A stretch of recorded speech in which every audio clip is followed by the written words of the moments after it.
Vamos a comenzar con huesos del miembro inferior.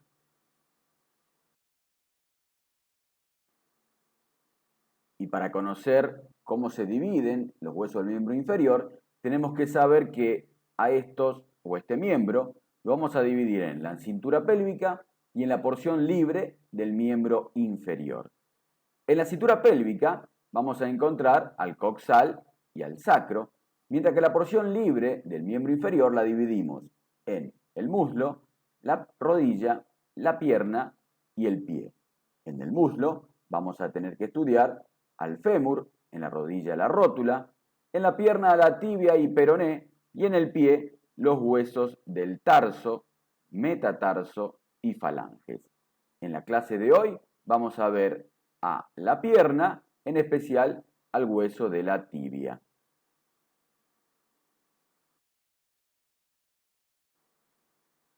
Comencemos entonces con la tibia. La tibia es un hueso que forma parte de la pierna junto con el peroné, ubicándose hacia medial, es decir, hacia adentro, mientras que el peroné se ubica hacia lateral o afuera. Ahí vemos a este hueso que está representado en color rojo en esta figura o imagen que está girando. Y hacia el lateral el peroné, hueso muy fino y largo. Estudiemos cómo es la posición del hueso, es decir, cómo lo tenemos que ubicar dependiendo de los diferentes reparos óseos que tiene el mismo para saber si es una tibia derecha o una tibia izquierda. Entonces, vamos a tener que poner la extremidad más voluminosa hacia arriba y la carilla articular de esta extremidad voluminosa hacia lateral y posterior, ya que es la que corresponde con el peroné. Entonces podemos definir o determinar que esta es una tibia derecha.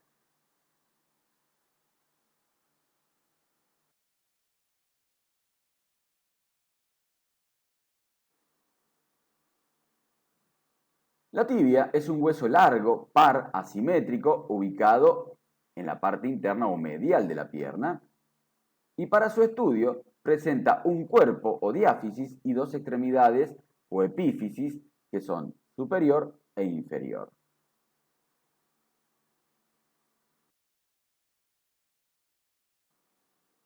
Estudiemos el cuerpo de la tibia. Aquí vemos un esquema en un corte transversal de la tibia, en donde vamos a tener que el cuerpo tiene forma prismática triangular y presenta tres caras y tres bordes. Las caras son medial, cara lateral y cara posterior, mientras que los bordes son anterior o cresta tibial, lateral e interóseo.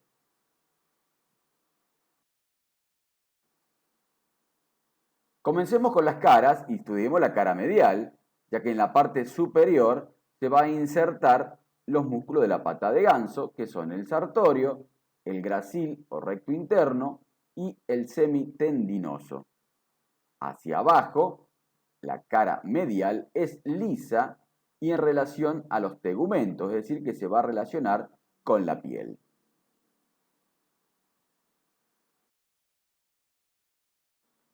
La cara lateral, en su parte superior, es cóncava y se inserta el músculo tibial anterior, mientras que el resto de la cara es algo convexa y lisa.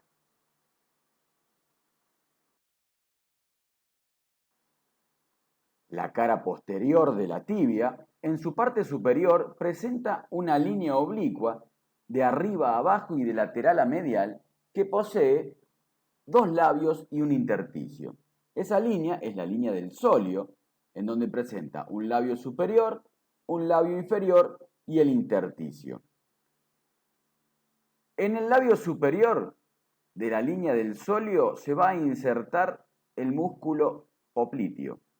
En el labio inferior, hacia lateral, se va a insertar el músculo tibial posterior y hacia medial el músculo flexor largo o común de los dedos. Mientras que en el intersticio se va a insertar el músculo sóleo.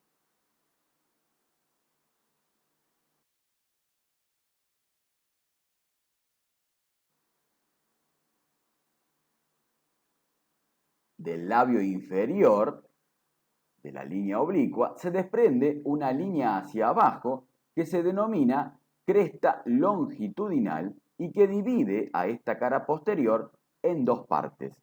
En una parte medial, la cual se va a insertar el músculo flexor largo común de los dedos, y una parte lateral en la cual se va a insertar el músculo tibial posterior. Hacia arriba del labio superior de la línea oblicua se encuentra una superficie triangular que sirve o presta la inserción para el músculo popliteo. Y como dijimos anteriormente, en la línea del sóleo se va a insertar el músculo sóleo.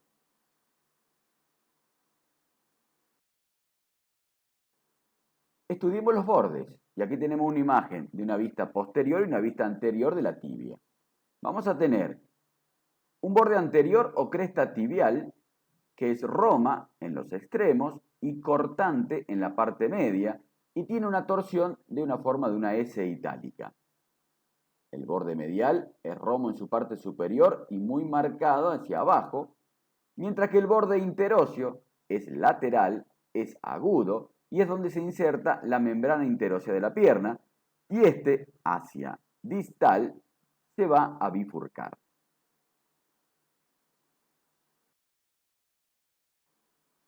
Estudiemos ahora las extremidades o epífisis, que son una extremidad superior y otra inferior.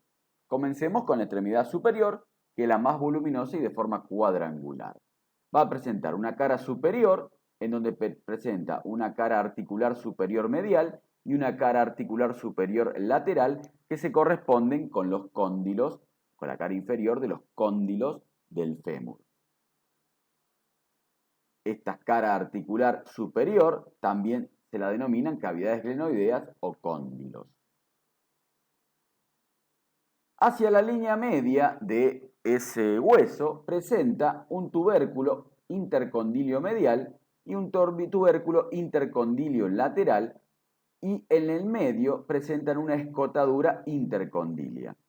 Estas tres estructuras van a formar lo que se denomina la espina de la tibia y delimitan hacia adelante un espacio intercondilio anterior o preespinal, que es rugoso, y un espacio intercondilio posterior o retroespinal, que también es rugoso, que presta la inserción de los ligamentos cruzados de la rodilla.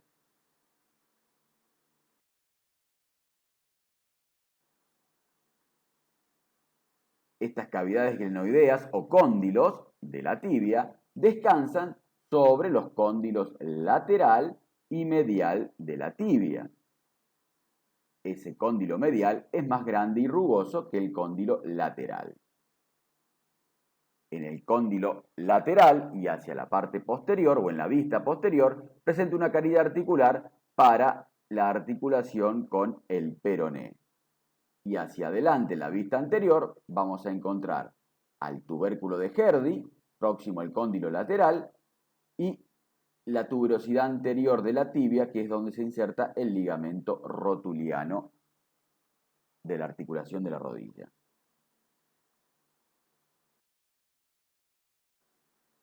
Veamos las inserciones musculares que presenta esta extremidad superior de la tibia en una vista anterior. Y vamos a tener que en el cóndilo lateral se van a insertar el extensor largo de los dedos, el bíceps femoral, el peroneo largo y el tibial anterior. Mientras que en el tubérculo de Gerdi se va a insertar el tensor de la fascia lata y también el tibial anterior. Y en la tuberosidad anterior de la tibia se inserta el tibial anterior y, como dijimos anteriormente, el ligamento rotuliano o el tendón del ligamento rotuliano.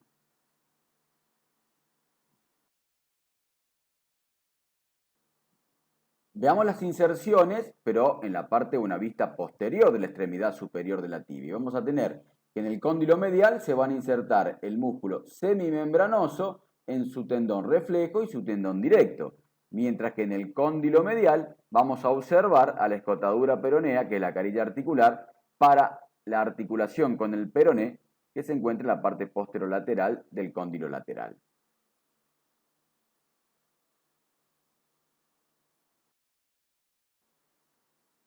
Estudiemos la extremidad inferior de la tibia, que tiene forma cuboidea y es más pequeña que la extremidad superior. Presenta una cara anterior, que es lisa, y presenta un canal para el paso de los tendones de los extensores de los dedos. Presenta una cara inferior, que es articular con el astrágalo, una cara lateral, que es triangular y articular con el peroné, y una cara medial, que forma al maleolo medial.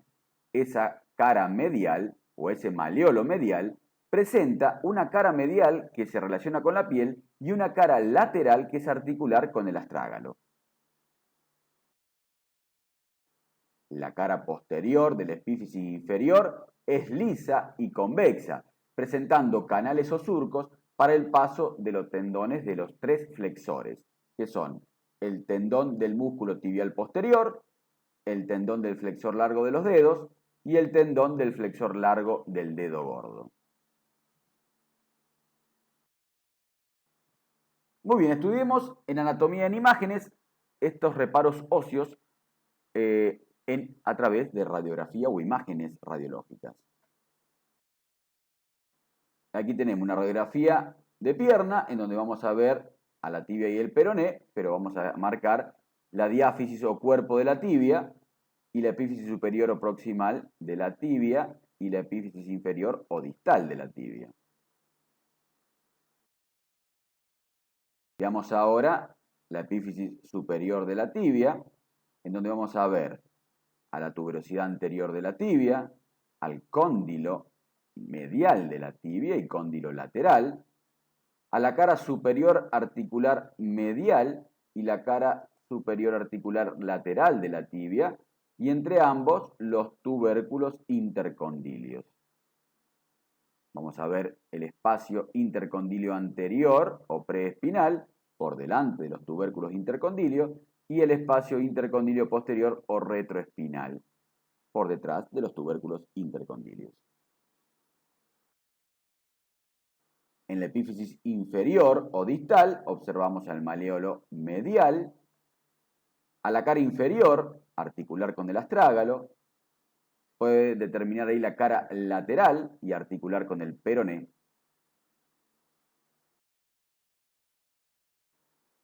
Muy bien, y de esta manera, de forma rápida y sencilla, hemos explicado al hueso de la tibia y las inserciones musculares y ligamentarias. Muchas gracias por su atención.